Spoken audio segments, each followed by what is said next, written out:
हम कटी पहाड़ी के एरिया में मौजूद हैं। जैसे पहले हमने बताया कि ये डिस्प्यूटेड एरिया है, यहाँ पे कटी पहाड़ी और सामने उर्दू स्पीकिंग का इलाका है। बहुत ज़्यादा टेंशन इस इलाके में होती है जब टारगेट किलिंग का सिलसिला शुरू हो जाता है। मसरूर साहब हमारे साथ मौजूद हैं, SHO हैं यहाँ पे, जो पीराबाद का इलाका है, यहाँ थाने के SHO हैं। इनसे भी हम पूछते हैं। मुझे बताया गया ये काफ़ी टेंशन होती है इस इलाके में, वहाँ पश्तून है, यहाँ सामने उर्दू स्पीकिंग है। तो जब से मैंने चार्ज लिया है ऐसी कोई टेंशन तो हुई नहीं। एक्चुअली पोजीशन ये है कि कटी पहाड़ी का आधा एरिया जो है वो नूरजहां के हदूद में आता है और उसकी बैक साइड वाला एरिया जो है वो पीराबाद के उस हदूद में आता है। तो अभी तक सरेदस्त तो कोई ऐसी प्रॉब्लम मुझे नज़र नहीं आई कि दो एथनिक सिटी के दरमियान कोई इस तरह का वाक़या हुआ हो। लेकिन जो टारगेट किलिंग्स होती हैं, जो लोगों को मारा जाता है, तो आपके थाने में कितनी रिपोर्ट्स हुई, कितनी FIR दर्ज हुई टारगेट किलिंग के हवाले से? लेकिन ये किलिंग और टारगेट किलिंग में थोड़ा सा हमें फ़र्क करना चाहिए। हर मर्डर टारगेट नहीं होता और टारगेट के लिए बहुत सारी बेसिस होती हैं, उसको बाद में आइडेंटिफाई किया जाता है आया ये टारगेट किलिंग है या नहीं है। अमूमन ये देखने में आया कि जितनी भी किलिंग्स हो जाती हैं या लॉ एंड ऑर्डर की सिचुएशन हो जाए तो उसमें अमूमन जो हैं लोग ये कहते हैं ये टारगेट किलिंग थी। ऐसा नहीं है, टारगेट किलिंग हुई है, मैं बिल्कुल उसमें एक्सेप्ट कर रहा हूँ, लेकिन हर केस जो है वो टारगेट किलिंग है। लेकिन आपके इलाके में, आपके थाने में कितने वाकयात हुए हैं? इस साल की हम बात करते हैं, आज जो जनवरी हो चुकी है, जनवरी का मिड हो गया तकरीबन, तो अब तक एक नए साल के आगाज़ में कितनी टारगेट किलिंग्स हुई, आपके थाने में कितनी रिपोर्ट्स हुई? मेरे दौर में अभी तक एक नूरी वाला जो केस हुआ है ये इसमें वो टारगेट में लेके जा रहे हैं, लेकिन इसमें हम अभी इन्वेस्टिगेट कर रहे हैं कि ये उनका पॉलिटिकल बैकग्राउंड भी था, उनकी अपनी पर्सनल लाइफ भी थी, इसके अलावा उनके बिजनेसेस भी थे। तो अभी तक हम इसको कैटेगराइज नहीं कर पाए आया टारगेट थी या कोई और वजह थी, लेकिन उसमें लग रहे हैं इंशाल्लाह जैसे ही होगा आपको बताएंगे। तो इस इलाके के बारे में जो मुझे कहा गया कि यहाँ पे हर घर गोलियों से छलनी है, क्या वाकई सच्ची बात है? आप देख लें, आके खुद देख लें। लेकिन कहा जा रहा है ना ज्यादा पश्तून है और उधर उर्दू स्पीकिंग है, तो फसाद तो नहीं देखिए यहाँ तो बिल्कुल थोड़ी सी आबादी है, बैक साइड पे आपको आबादी ज़्यादा नज़र आएगी। यहाँ पे एक पट्टी है उसमें मिक्स हैं, उसमें पख्तून भी हैं, हज़ारे वाले भी हैं, पंजाबी भी हैं, मिक्स रहते हैं लोग। तो कितने वाकयात आप कह रहे हैं कि एक ही टारगेट किलिंग आपके एरिया में आया? अभी तक जो हुआ, जो मेरे टेन्योर में हुआ, वो एक हुआ है, नवेद नूरी वाला।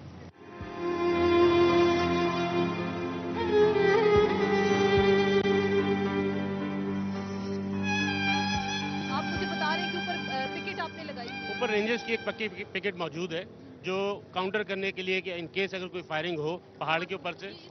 जी जी जी, वो पक्की पिकेट 24 घंटे की रेंजर्स की होती है। हमारी एक मोबाइल 24 आवर्स इस कटी पहाड़ी में मौजूद ये है। कहा जाता है कि कराची को असले से पाक किया जाए, डी वेपनाइज किया जाए, MQM ने बिल भी पेश किया, तो इतना असला बड़ी तादाद में लोगों के पास मौजूद होता है, वो कहते हैं हमने अपनी सेफ्टी के लिए रखा। कभी आप लोगों ने पूछा ये लाइसेंस याफ्ता है या गैर जी लाइसेंस? बिल्कुल, हम चेक करते हैं, जो अनलाइसेंस होता है उन पर केस रजिस्टर होते हैं, बंदों को हम अरेस्ट करते हैं। जो लाइसेंस वाला है वो तो लीगलाइज है, उसमें तो हम कुछ नहीं कर सकते। तो यहाँ पे लोग कहते हैं कि फायरिंग तो होती रहती है तकरीबन दिन में कई बार। नहीं, कोई ऐसी बात नहीं है, आप यहाँ के अहले मोहल्ला से पूछ लें।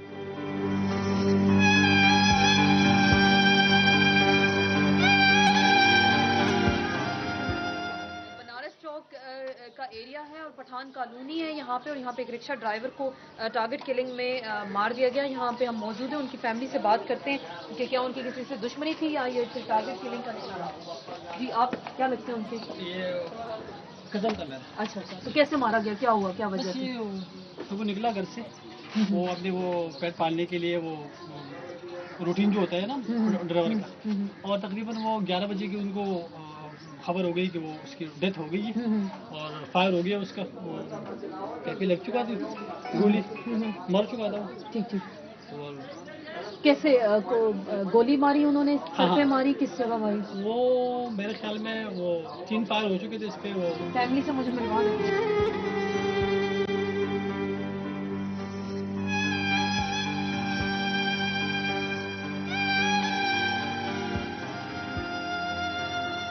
आपके खामन थे? कितने बच्चे, बच्चे कितने? 6 बच्चे। कितने कितने, ये सारे ही इधर आ जाओ। कैसे मारा आपके खामन को? गाड़ी जोड़ा हुआ बनारस से आओ माजूर भाई देखिए बेचारा मोटरसाइकिल लगा दिया हुआ। मैकेनिक के साथ खड़ा था, उसकी गाड़ी, वो उस पर काम कर रहा था, तो कुछ लेने के लिए गया वो अपनी गाड़ी के लिए स्पेयर पार्ट वगैरह, तो इसमें फायर हो गई बस। कितने दिन हो गए? कल 1 साल हो गया तकरीबन। ऐसे? हाँ, 1 साल हो गया। तो कोई आया हुकूमत की तरफ से, कोई आया आपके पास, या कोई किसी ने मदद इमदाद या कुछ किया? बहुत से लोग आए हैं तकरीबन, लेकिन वो बराए नाम कोई मदद इमदाद किसी ने नहीं की, तो क्या घर का खर्चा फिर खर्चा आप कैसे चलाते हैं? तो ये छोटे छोटे बच्चे हैं इसके, वो काम भी करते पढ़ते भी। तो खर्चा कौन करता है आपका?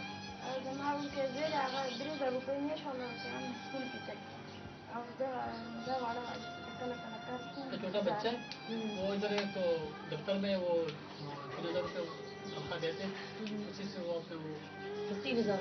ये घर किराए का है या अपना घर है आपका? किराए का घर कितना किराया है?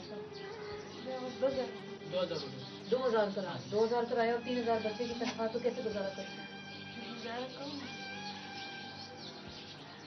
तो आपने कोई रिपोर्ट दर्ज कराई थी, FIR कराई थी इनकी मरने की? रिपोर्ट हो गई जी, दर्ज कराई रिपोर्ट दर्ज कराई थी। तो क्या किसके खिलाफ? नामालूम अफराद? नामालूम अपराध के खिलाफ और किसके खिलाफ हो सकता है। तो कोई दुश्मनी तो नहीं थी किसी से आपकी, किसी के साथ? कोई इसके अलावा इनका जो खर्चा वगैरह कोई रिश्तेदार आपका उठाते हैं, कोई करते हैं?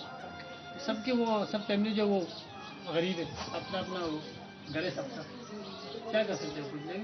इसलिए वो मैं हुकूमत से वो दरख्वास्त करता हूँ कि कम अज़ कम ये बच्चों का तालीम है और बच्चों के लिए खर्चा वगैरह, एक तकरीबन 6 बच्चों में एक बच्चा काम करता है, वो भी 3000 रुपये। तो 3000 रुपये पे आप खुद सोचे ये किराया देगा या वो।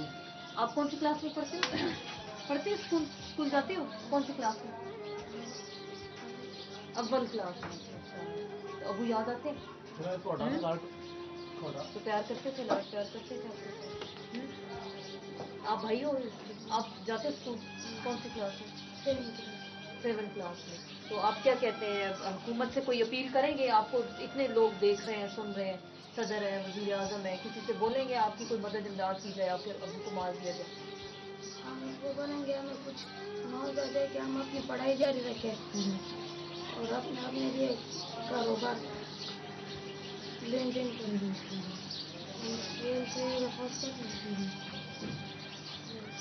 तो अबू आपके मिल के गए थे आखिरी बार जब गए थे घर से, आपको मिले थे? हम मदरसा गए थे, वहाँ गए थे, तो आज खबर मिली कि वो बीमार है, वो अस्पताल में। मैंने भाई को ले गए, फिर 4 बजे के पता लग गया था उसे गोली ले गई। किसने गोली मारी पता चला आपको? अबू की किसी से दुश्मनी? किसी से कोई दुश्मनी? कोई आपकी मदद के लिए यहाँ पे नहीं आया? कोई भी नहीं, बहुत से लोग बातें के फिर चला गया, कुछ भी नहीं, किसी ने कोई मदद नहीं की। अबू याद आते हैं?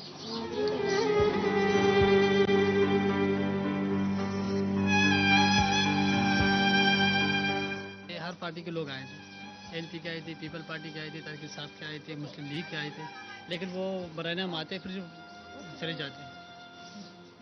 मतलब सिर्फ वो सियासत करने आते हैं, उसके बाद कुछ करने आते हैं, वो पातखानी वो जो आम लोग जो करते हैं ना, तो ये कहते हैं कि मैं उनसे अपील करती हूँ कि कुछ न कुछ हमें दे दे या वो हमारे बच्चों के लिए, ताकि कुछ बन जाए।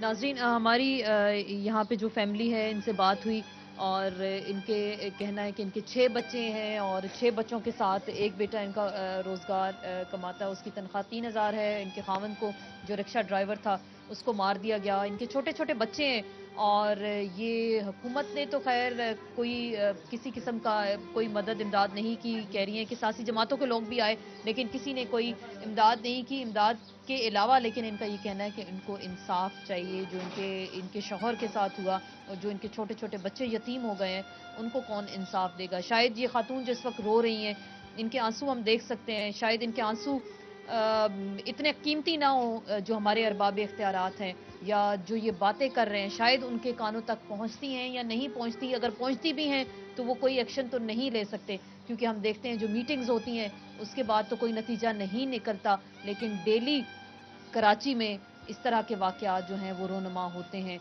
और इसी तरह से मुख्तलिफ घरानों के जो चिराग हैं वो बुझ जाते हैं और अपने पीछे बहुत सारे लोगों को वो रोने के लिए, हमेशा के लिए रोने के लिए छोड़ जाते हैं। लेकिन इनका एक ही सवाल है कि हुकूमतें, सियासी जमातें क्या कर रही हैं? क्या वो सिर्फ सियासत चमका रही हैं या आवाम के लिए भी वो कुछ कर रही हैं?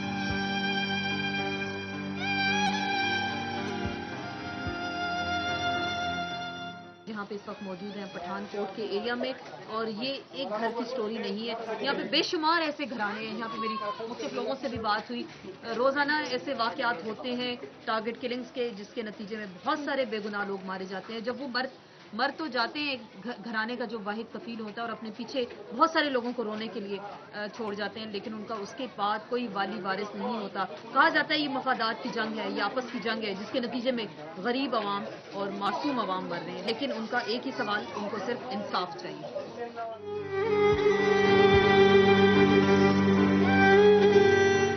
टारगेट किलिंग्स पे खुसूसी प्रोग्राम हमारा जारी है, और हमारा ये सफर कराची के मुख्तलिफ एरियाज में जारी है। यहाँ लेंगे एक ब्रेक, और ब्रेक के बाद अपनी गुफ्तगू के सिलसिले को जारी रखेंगे।